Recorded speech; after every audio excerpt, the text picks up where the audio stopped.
première vidéo, mon premier tuto vidéo de l'année. Alors je vous souhaite une très très belle année 2019. Beaucoup de bonheur à vous, la santé surtout, et puis du scrap hein, forcément.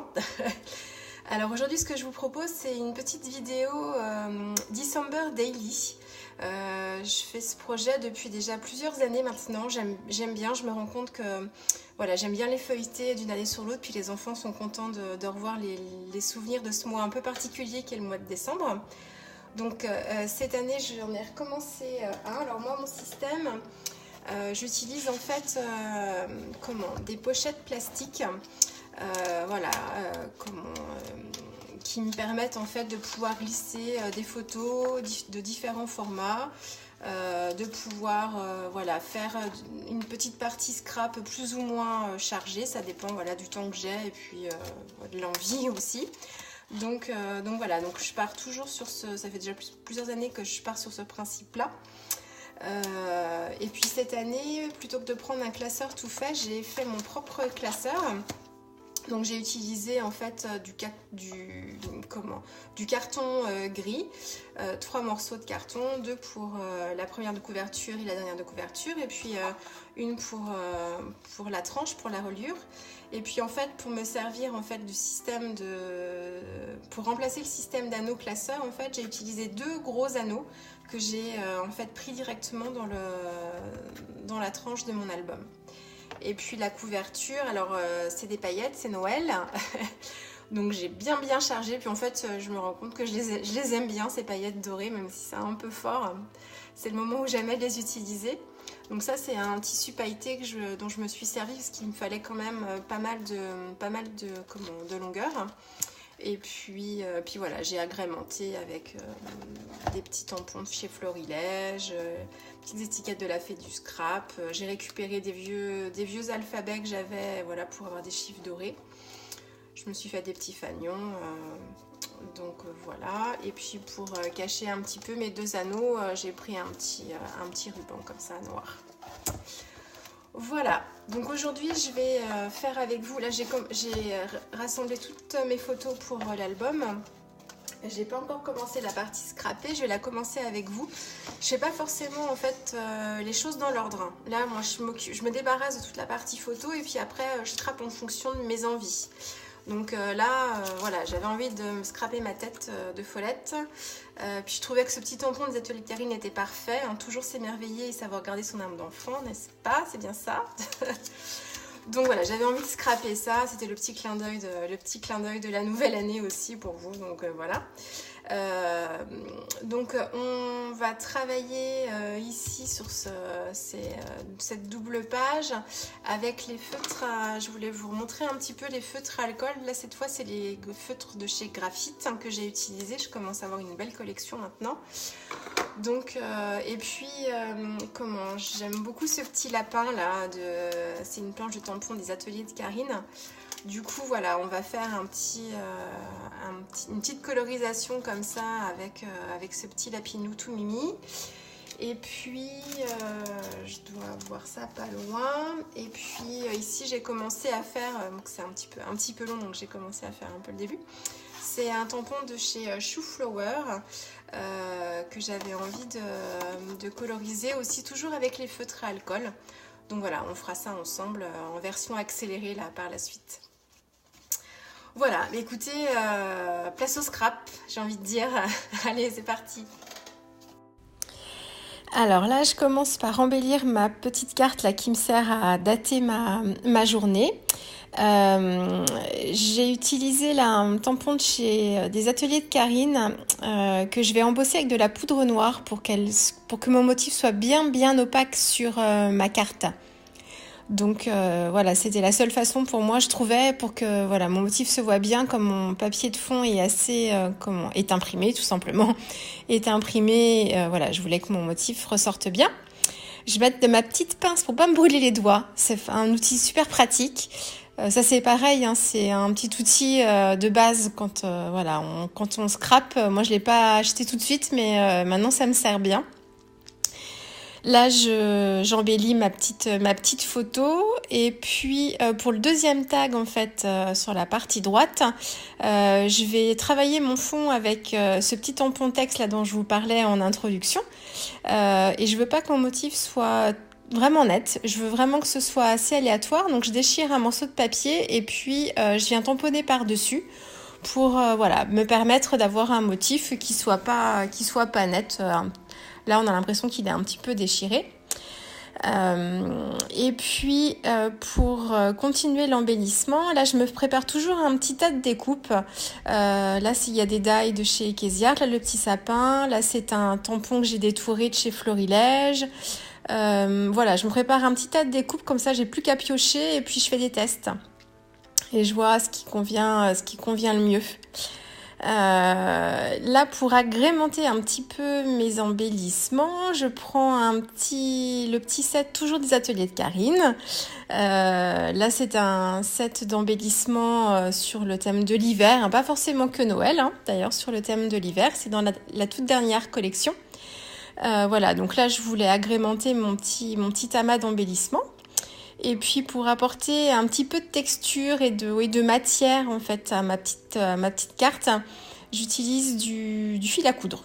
Voilà, c'est tout simple, mais j'aime bien. Et puis je trouve que là, dans l'esprit de Noël, ça apporte un petit peu de légèreté aussi.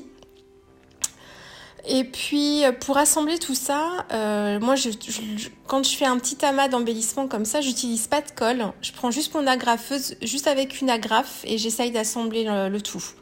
Bon, c'est pas forcément que ça tient pas forcément toujours très très bien. Souvent, je consolide avec du scotch double face, mais là, dans mes pochettes, ça craint absolument rien. Donc voilà pour cette partie. Ensuite, je poursuis avec mon petit lapinou trop mimi. Alors là, pour tamponner, j'utilise une encre Memento et je viens par-dessus ajouter de la poudre clear. Donc, faut pas attendre trop longtemps parce que l'encre sèche relativement vite. Donc, vous tamponnez, vous passez votre poudre clear par-dessus, puis vous sichez avec le heat gun. Et ça vous permet, quand vous travaillez avec les feutres alcool, comme on va le faire là, ça vous permet en fait de ne pas voir votre feutre baver. Donc, ça permet de bien contenir la couleur. Donc je fais ça depuis peu de temps et je trouve que c'est vraiment un bon système. Là, je me prépare à je teste mes feutres, en fait, les feutres que je vais utiliser, en notant bien les références pour pouvoir ça me sert de repère en fait. Et je trouve ça assez pratique de les avoir sous les yeux. Donc j'ai ma petite carte sous les yeux.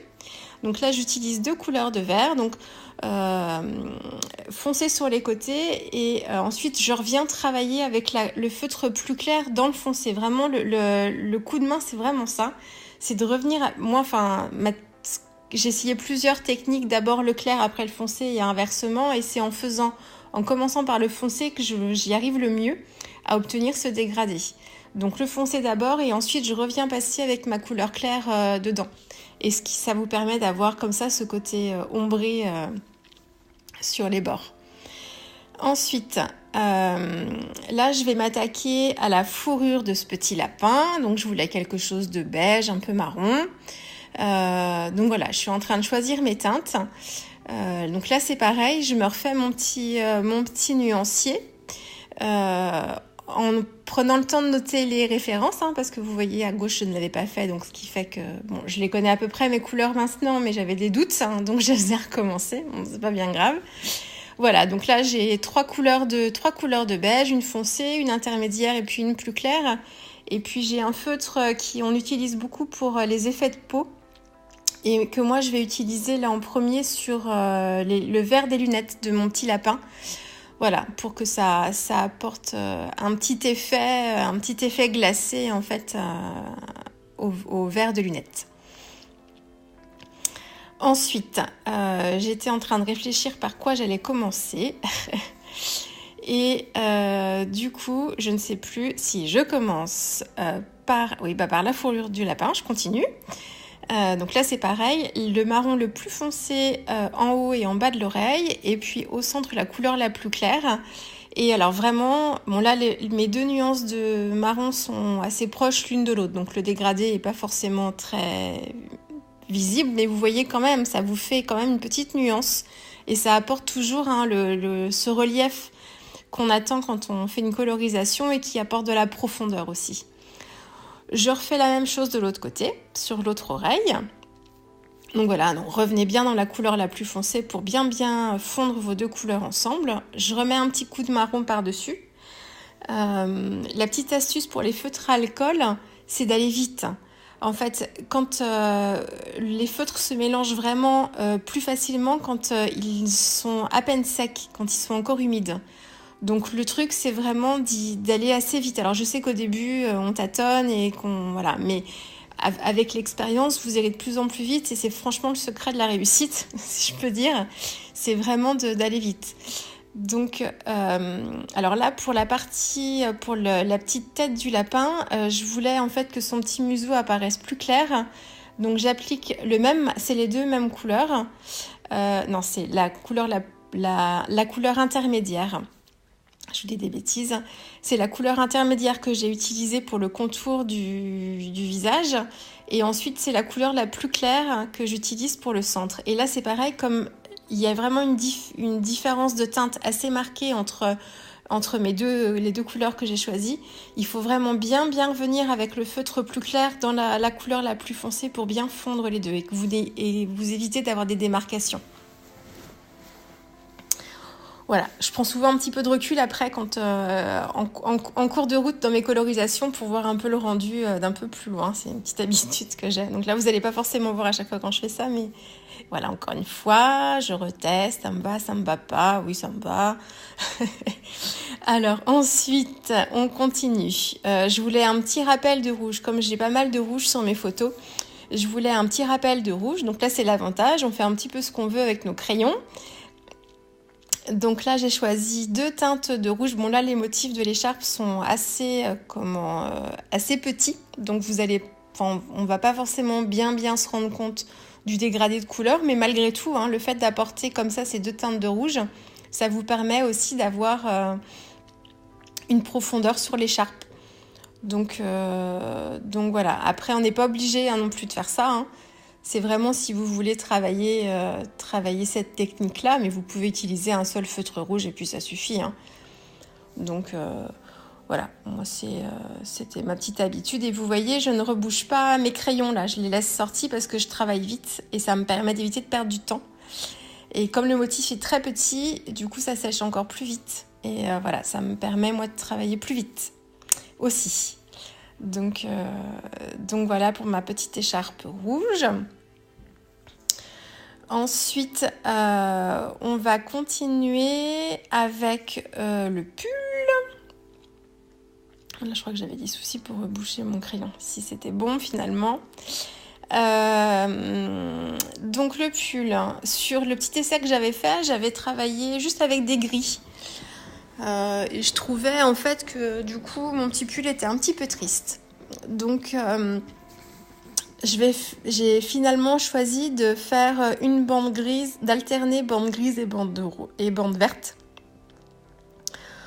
Donc voilà, là je teste toujours, je teste pas mes couleurs, mais voilà, je les marque en fait sur une chute de papier et je note bien la référence à côté.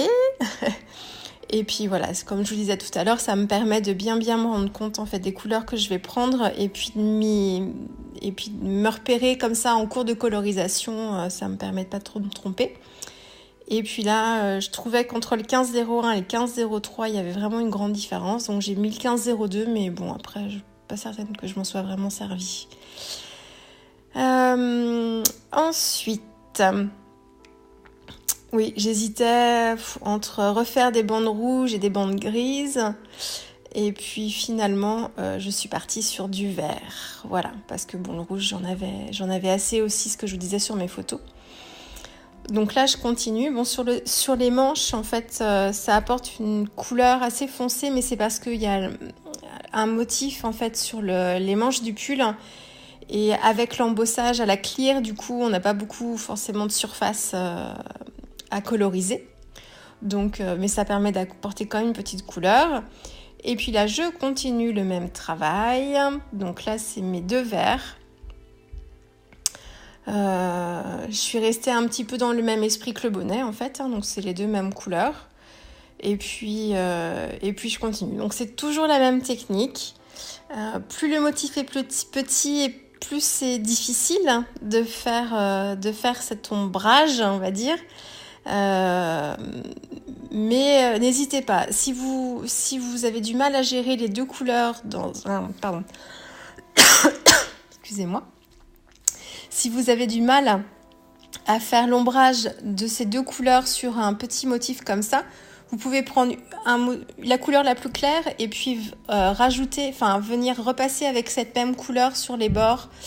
Voilà, ça va vous apporter ce petit côté, ça va foncer la couleur et ça peut aussi, c'est ce que j'ai utilisé pour le motif d'après, ça permet de renforcer un peu les ombres, mais tout en légèreté. Et sur des petits motifs, quelquefois, ça peut être pratique. Là, je continue. Donc, pour mes deux gris, donc le gris foncé vers l'extérieur et le gris clair au milieu. Et là, je reprends mon vert, voilà, la même façon. Hein. Donc, c'est toujours à peu près la même chose. Je ne sais pas si vous voyez très bien là avec la façon dont je place mes mains pour... je me concentre. La façon dont je place mes mains pour travailler le motif, vous voyez peut-être pas très très bien. Mais voilà, je l'ai accéléré parce que je trouvais qu'en vitesse réelle, c'était vraiment long et je suis pas certaine que vous ayez vraiment une meilleure visibilité du geste à faire. Peut-être que j'essaierai de vous en faire une en temps réel, mais c'est assez long en fait, hein, donc je ne veux pas trop vous ennuyer. Mais bon, dites-moi, n'hésitez pas à me laisser des commentaires en bas de la vidéo sur ce que vous aimeriez que je vous montre ou que j'améliore. Ou voilà, n'hésitez pas à mettre des petits mots. Hein. Il n'y a pas de souci. Donc, voilà pour le lapin.